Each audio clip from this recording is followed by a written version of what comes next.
All right, hey everybody. I know it's been a while since I posted. I just obviously purchased a new rifle. This is the Aero Precision Solus. I got this because Aero is having a fantastic deal. They're having 25% off the website and then another 10% off. So out the door, I got the Aero Precision Competition 308 M24 Contour for like $1,400 before taxes. The deal was too good to pass up. So I jumped on it, and I can't wait to unbox it and show you everything that's inside. So why did I choose 308? Well, first of all, I already load forward for AR-10. I have a Remington 700 that I shoot, and I have all the dies, components. I'm ready to go. 308 barrel life is going to be a lot longer than 6.65. And what's really awesome about this new Aero Precision Solus is that I can rebarrel it. I can get proof, Patriot Valley barrels, all pre-fits, not like a Remage type, but actual pre-fit barrels that have shoulders on them. So awesome design, and can't wait to get into it.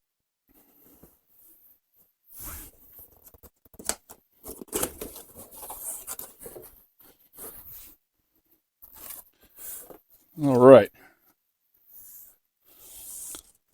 So they have pictures. Obviously, what I can't wait to see is replacing this piece right here. Cannot wait to get the folding adapter. So here's the rifle. I went with the Magpul OD green. I love it. I thought it was really sharp looking on the website, and to actually see it in person, it's awesome. It's awesome. So there's the rifle. What else comes in the box?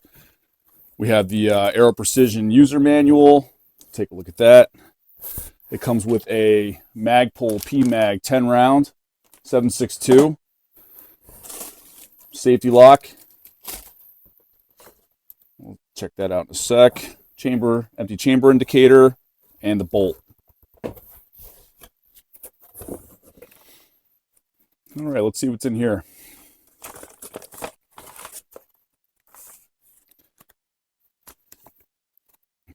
Thank you for your order. Card, barrel breaking card. I'll check that out in a little bit. What do we got here? Bolt action rifle system. That's cool. QR code. Scan the QR code to learn more about your bolt action rifle. Stickers. Love stickers. And it looks like they included some really small Allen head screws for the top of the chassis. They offer a night vision mount and a spigot, but I guess you can plug these holes so you can protect the threads. They don't get damaged or plugged with dirt. All right, just install a bipod, hold the rifle up.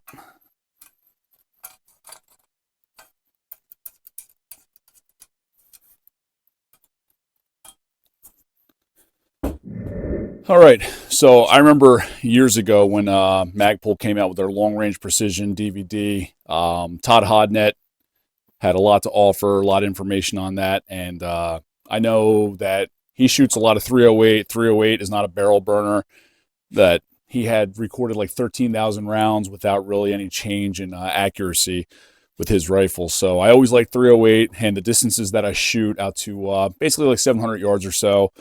This rifle is going to be more than capable of doing that. So the barrel is a 20-inch stainless barrel.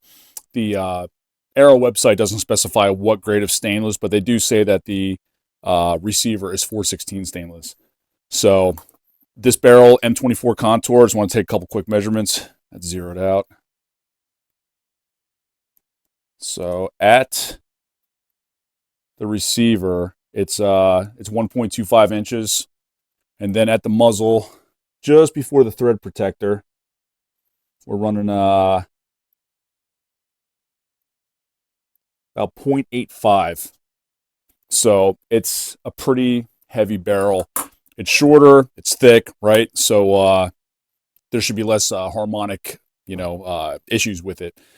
The 6.5 and the 6mm Creedmoor, they came in a Sendero contour, and I don't know. I just feel like this is going to be a pretty accurate gun. That's not going to be as affected by heat, shooting matches and stuff with it. So another reason why I went with it. This is going to be This is going to be the first of several videos on this rifle. Today's just going to be the unboxing, general overview of it. Next one will be my barrel break-in, and then the third one will probably be load development.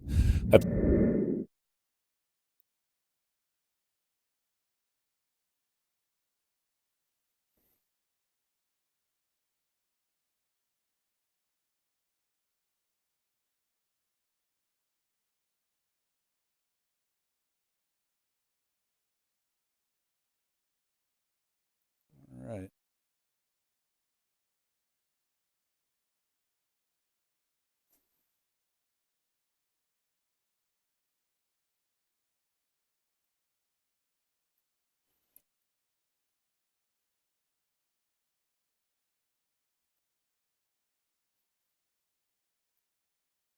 Yeah, well, it's definitely been test fired.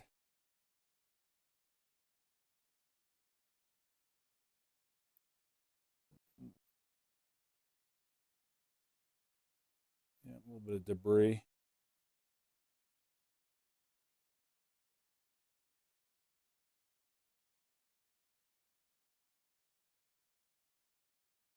But it does look pretty consistent.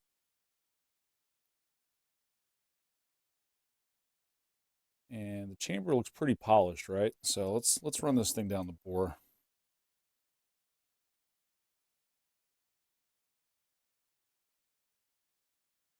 Everything looks pretty normal. Consistent. I'll give it a good scrubbing and take another video. But it's looking pretty good.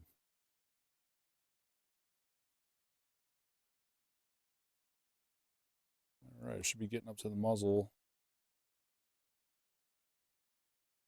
Yep, I can see the light on the other side.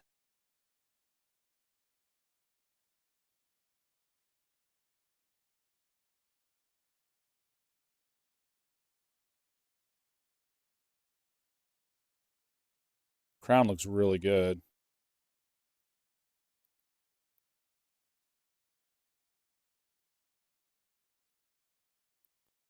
Yep, I think a good cleaning and we'll really see this thing shine. They're all supposed to be hand lapped, but it's looking pretty good. Pretty excited about it. I plan on shooting 168 grain Sierra tip match kings, the regular match kings 168 grain, and I have a bunch of Hornady 155 ELDs. I know the 155s, I'm going to get more velocity out of it. It's got a little bit of a lower BC, but we'll shoot it, see how it groups, and the bolt's going to get there, right? So let's see how much this thing weighs. Again, this is without the bolt, without anything in it. Got my handy fish scale. All right, let's see. We got it set up for pounds.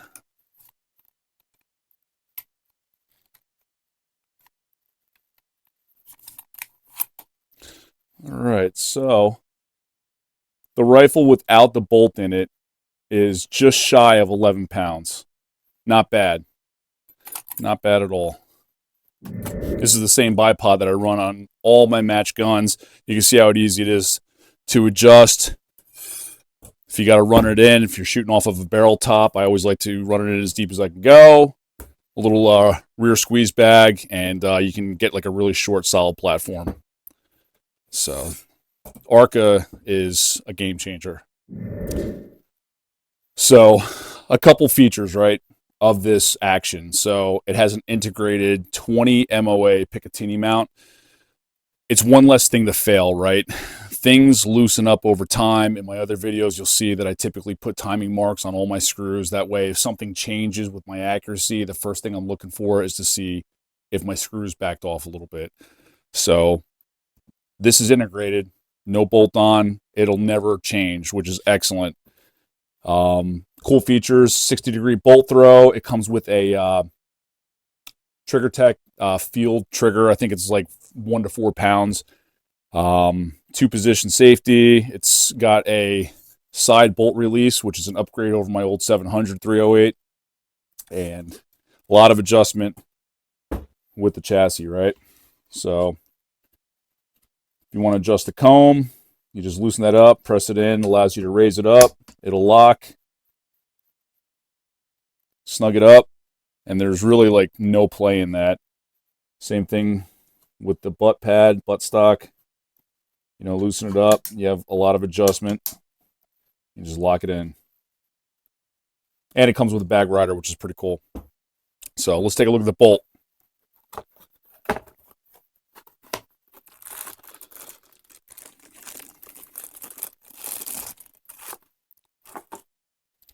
All right, so you can see it comes from the factory. Plenty of lube on it. It has a cocked indicator. And I've never had a 60-degree bolt throw. So you can see it's got dual ejectors on it. You can see that they test fired it because it's got a little bit of brass around it. Definitely pretty cool.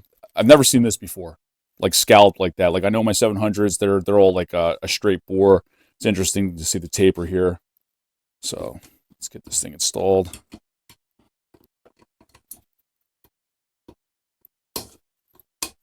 All right, first time installing the bolt.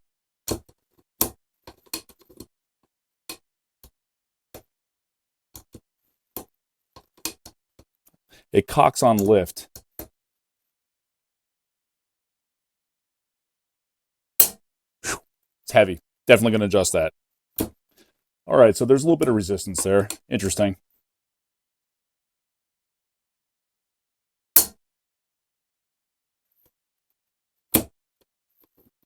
All right.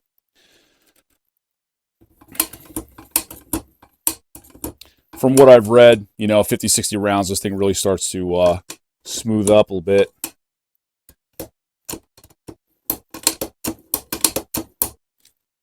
Awesome. So I can't speak highly enough about the IWI Gas Gun series. And I might actually shoot this for like sniper division for a match or two, just so I can put some miles on and get some rounds down the tube.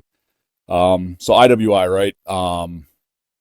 They have excellent sponsors, and it's great people. The match director, Robin Gilmore, Jeremy Gresham, Hector Cibrian, all those guys are awesome. They really care about the sport. They really care about putting on quality matches. And why am I talking about IWI Gas Gun Challenge? Because their prize tables are awesome, especially end of season. So this is going to be a budget PRS gun, and I was fortunate enough with my season standings to win another Vortex Strike Eagle 5-25. I've been running this scope on my NRL 22 gun, and it'll actually be pretty cool to have like my 22 as a trainer for this. Great scope, very clear. It tracks very consistently, and I haven't had any problems with it. So I'm excited to get this mounted up. Since Vortex has been such a good sponsor for the sport and for that series, I don't mind spending money either. I purchased their precision rifle scope rings. I went with these because they offer the diving board, so eventually I might add that. I don't know, we'll see. But I trust them, American made. And I can't mount a scope unless I mount the scope level. Again, Vortex. I always use scope levels. I think there's a lot of people that it's like bags, right? Support bags. People have these things, but they don't use them often enough, and they do make a difference in accuracy. You want to remove every variable possible, and knowing that your scope is level before you make each shot will make for effective wind calls to really see what's going on downrange. So remove the variables. That's one tool to do it. So I'm going to get this stuff all mounted up. I have a video on how to mount and level a scope. So check it out. I'm going to get this done, and I'll see you on the next video.